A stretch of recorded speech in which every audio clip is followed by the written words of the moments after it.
Hello student, जो कल के क्लास में डिस्कशन हुआ था बोर एटॉमिक मॉडल स्टार्ट किए थे।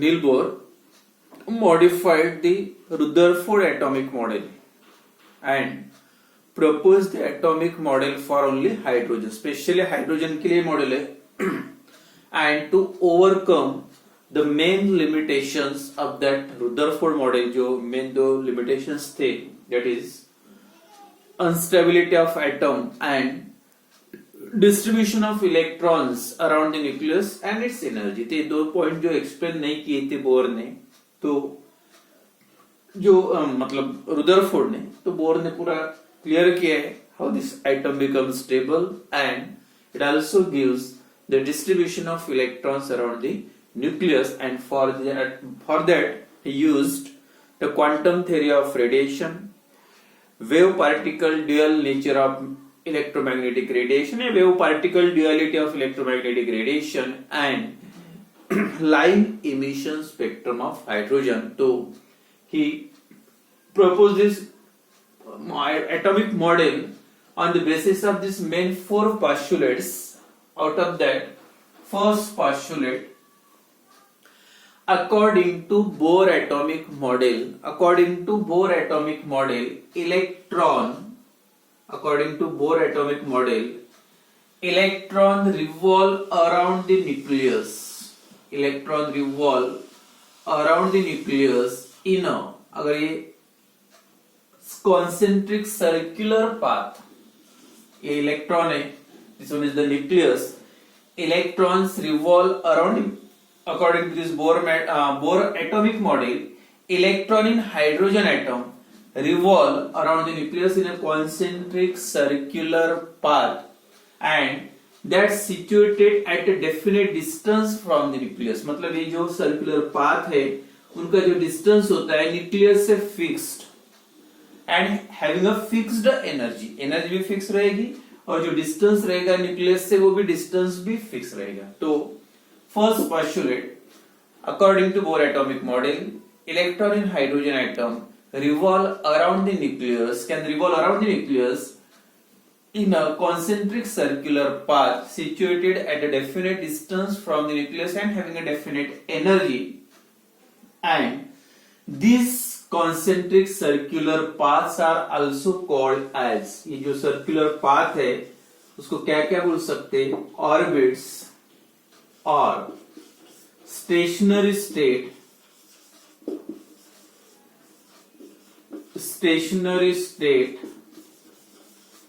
या stationary energy level. Orbits are stationary state or stationary energy level or allowed energy level are also called as the shells. जो आप सबको पता है, it is also called as the shell. जो shells होते हैं, K shell, M shell, N shell like that. तो first जो postulates है, according to Bohr atomic model, electron revolve around the nucleus in a concentric circular path that is called as the orbit or shells, or stationary state or stationary energy level or allowed energy level. तो ये है first postulate. जो Rutherford का ऐसा नहीं था, ऐसे जो स्पाइरल पाथ थे, तो ये जो डिफरेंस है, how it is differ from Rutherford atomic model. तो फर्स्ट postulate है. Number 2, postulate number 2, as long as electron revolve around the nucleus, जब तक एक ऑर्बिट में इलेक्ट्रॉन रिवॉल्व होता रहेगा, तब तक उसकी एनर्जी, वहां पे वही प्रॉब्लम था रुदरफोर्ड मॉडल में, जैसे वो रिवॉल्व होता है तो वो एनर्जी लॉस करता है, energy is emitted in the form of radiation, and ultimately energy of electron decreases and last it fall into the nucleus, and therefore this model is unstable. कौन सा रुदरफोर्ड का? But in this model electron revolve around the orbits. अब electron orbits में revolve हो रहा, मतलब it do not absorb or emits the energy as long as it revolve around the nucleus in this orbit, जब तक एक orbit में, जब तक एक स्टेशनरी स्टेट में रिवॉल्व होता रहेगा, तब तक उसकी एनर्जी चेंज नहीं होगी, लॉस नहीं होगी, गेन नहीं होगी। तो उसका मतलब है the electron energy of electron in the stationery orbit always remains constant. तो इलेक्ट्रॉन की जो एक ऑर्बिट में जब तक रिवॉल्व होता रहेगा तब तक उसकी एनर्जी चेंज नहीं होगी, मतलब कांस्टेंट रहेगी, और एनर्जी कम नहीं होती तो रिवॉल्व होता रहेगा, और रिवॉल्व होता रहेगा तो मतलब वो न्यूक्लियस की तरफ अट्रैक्ट नहीं होगा। तो ये इंपॉर्टेंट पोस्टुलेट है। Electron revolve around the nucleus, it do not emits और एब्सॉर्ब द एनर्जी, लॉस और gain the energy, and therefore energy of electron in the stationary orbit always remains constant। तो stationary orbit में electron की energy same रहेगी, constant रहेगी, and इसलिए उसका जो नाम दिया है स्टेशनरी स्टेट बोलते हैं। स्टेशनरी मतलब फिक्स, स्टेशनरी ऑर्बिट बोलते हैं, स्टेशनरी एनर्जी लेवल बोलते हैं। तो बिकॉज एनर्जी चेंज नहीं होती इसलिए। अब सेकंड आता है व्हेन इट एब्सॉर्ब और इमिट्स द एनर्जी। अब ये इलेक्ट्रॉन एनर्जी कब एब्सॉर्ब करेगा या कब इमिट्स करेगा, एंड ये भी हो सकता है that occurs when the transition of electron occur. Transition मतलब जब इलेक्ट्रॉन, जैसे यहां ये फर्स्ट लेवल है, this one is the second, इसकी एनर्जी सपोज E1 है और इसकी एनर्जी सपोज E2 है। When electron jump from lower energy to higher, कहां से कहा जा रहा, फर्स्ट लेवल से सेकंड लेवल पे, मतलब पहले लेवल की सपोज एनर्जी E1 है, सेकंड लेवल की E2 है, देन अब ऊपर जाना है। अब जैसे जैसे आप डिस्टेंस जाओगे आगे, सर्कल बढ़ते जा रहे, रिवॉल्व ज्यादा होना पड़ेगा, तो उसका मतलब क्या हो रहा, न्यूक्लियस से जैसे आगे जाओगे वैसे इलेक्ट्रॉन की एनर्जी भी बढ़ती जाएगी। तो एनर्जी ज्यादा चाहिए, ज्यादा मतलब क्या करेगा इलेक्ट्रॉन, इट एब्सॉर्ब, ये जो एरो दिख रहा है बाहर से एनर्जी एब्सॉर्ब करेगा, लाइट एनर्जी एब्सॉर्ब करने के बाद this electron jump from lower energy to higher energy, मतलब electron jump from lower to higher, then it absorb the energy. मतलब लॉस या गेन कब होगा, जब इलेक्ट्रॉन एक लेवल से दूसरे लेवल में जाएगा। तो कब एनर्जी एब्सॉर्ब होगी, when it jump from lower energy level to lower state to lower excited state, या lower stationary state to higher stationary state, या lower energy level to higher energy level.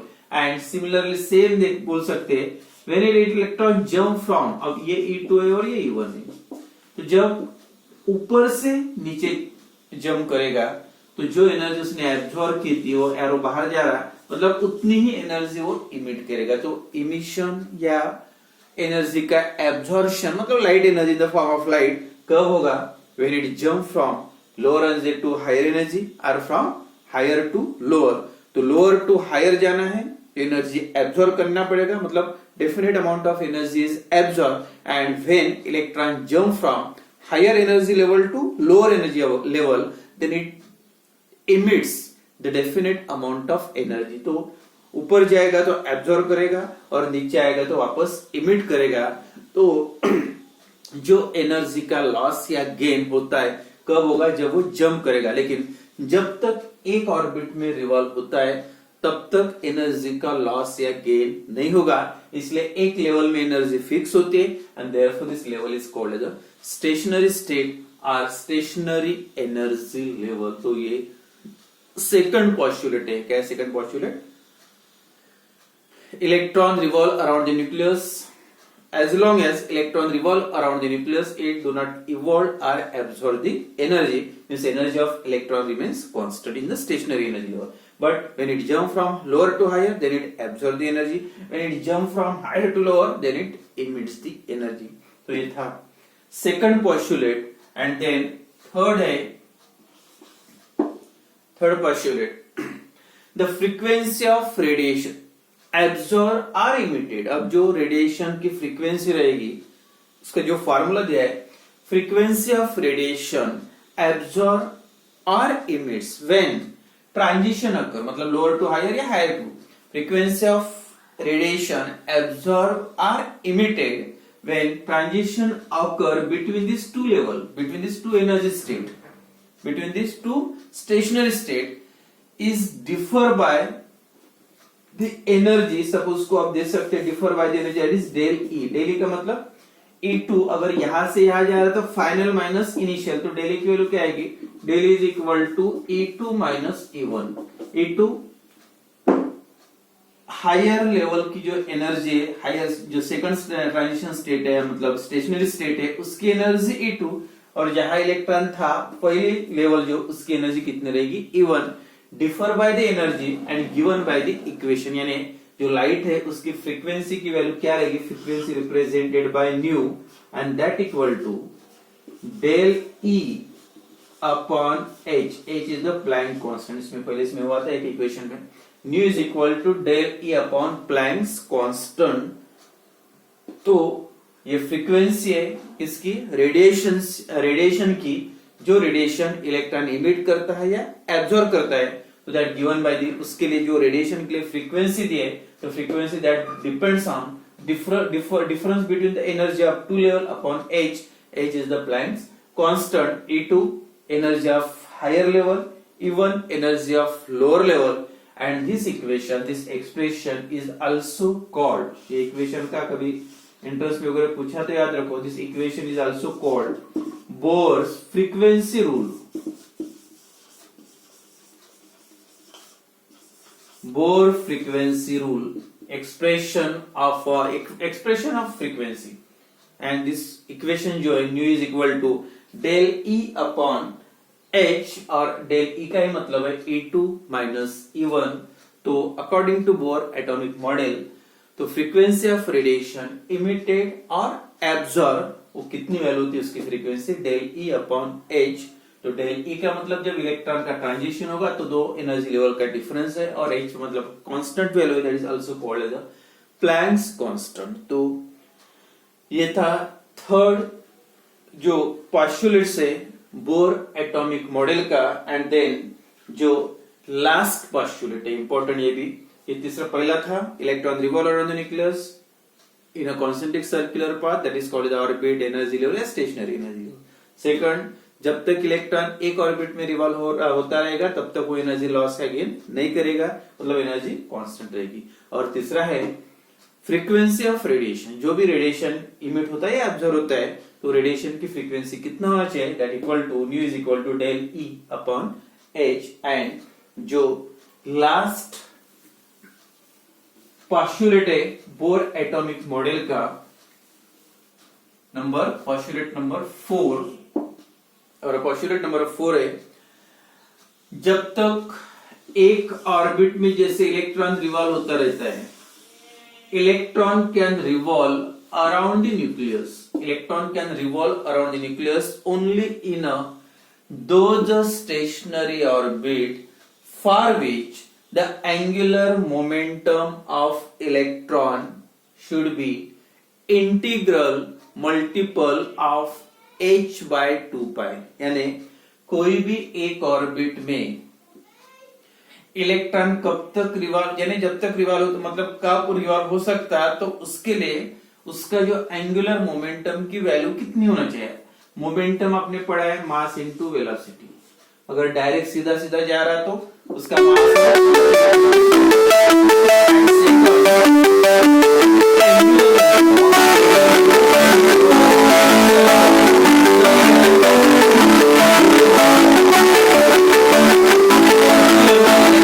Depends on the radius, और वो किस पे depend करेगा, radius पे, मतलब that become angular momentum, और angular momentum की value mvr is equal to nh upon 2 pi।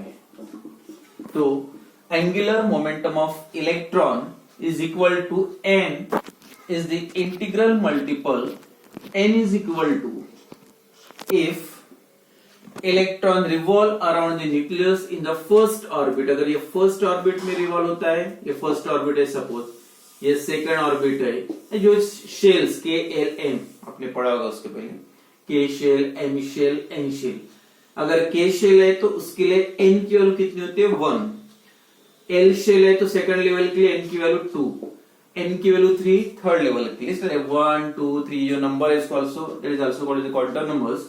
तो फर्स्ट लेवल के लिए 1 एन की वैल्यू, सेकंड लेवल के लिए 2, और थर्ड लेवल के लिए 3 या फोर्थ लेवल के लिए 4, इस टाइप से। तो अगर फर्स्ट लेवल में इलेक्ट्रॉन रिवॉल्व होता रहेगा तब एंगुलर मोमेंटम कितना होना चाहिए? तो आप क्या करोगे, n की वैल्यू 1 है मतलब h/2π हो गया। n की वैल्यू कितनी रखी? 1 अगर फर्स्ट लेवल में रिवॉल्व। इफ द इलेक्ट्रॉन, अगर n की वैल्यू 1 है, second when n is equal to, अगर इलेक्ट्रॉन सेकंड रिवॉल्व में मतलब सेकंड लेवल में रिवॉल्व होता है तब n की वैल्यू क्या हो जाएगी? n की वैल्यू 2 है, 2h/2π मतलब 2 कैंसल, तो आंसर कितना है h/π। तो इस टाइप से जो क्वेश्चन आते हैं, according to Bohr atomic model, angular momentum of electron in a first level, second level, third level, तो यहाँ पे कुछ भी नहीं, आपको ये फार्मूला याद रखना है। आपका ऑप्शन भी इस टाइप से हो सकती है। तो क्या करना है, n की वैल्यू पुट करो। जैसे n की वैल्यू 1 है फर्स्ट लेवल में, तो h/2π आएगा। n की वैल्यू 2 है तो 2h/2π मतलब 2 कैंसिल, इक्वेशन क्या बन जाएगा h/π। अगर थर्ड लेवल में रिवॉल्व होता है तो n की वैल्यू 3 है, 3h/2π, 3h/2π, that is the angular momentum of electron in a third level. तो m is the mass of electron, v be the velocity of electron, r be the radius of orbit, यानी orbit का distance बोल सकते हैं, radius क्या है वो। तो एंगुलर, जब तक एक ऑर्बिट में इलेक्ट्रॉन रिवॉल्व होता रहेगा तब उसका एंगुलर मोमेंटम की वैल्यू कितनी होना चाहिए, बस ये फार्मूला याद रखना है, nh/2π। तो ये था last postulate, that is electron revolve around the nucleus only in a those stationary orbit या stationary state for which the angular momentum of electron should be integral multiple of h/2π। तो electron का angular momentum कितना होना चाहिए? तो ये तो 4 postulate short में फिर से एक बार रिपीट करता हूं। Electron revolve around the nucleus, electron according to Bohr atomic model, first postulate, electron revolve around the nucleus of hydrogen atom in a concentric circular path that is called as the orbit. Second, electron, as long as electron revolve around the nucleus in a stationary state, it do not evolve or absorb the energy. Immediate absorb the energy means energy of electron in the stationary state always remains constant. Loss again कब होगा? When the electron jump from lower to higher energy level, then it absorb the definite amount of energy, and when it jump from higher to lower energy level, it emits the definite amount of loss again तभी होगा जब वो jump करेगा, लेकिन जब तक एक orbit में रिवॉल्व होता रहेगा तब तक उसकी एनर्जी कांस्टेंट रहेगी। Then third, frequency of radiation। तो frequency of radiation के लिए बस वो फार्मूला याद रखना है, nu is equal to del E/h। and last जो postulate था, electron can revolve around the nucleus only in a those stationary orbit for which the angular momentum of electron should be integral multiple of h/2π।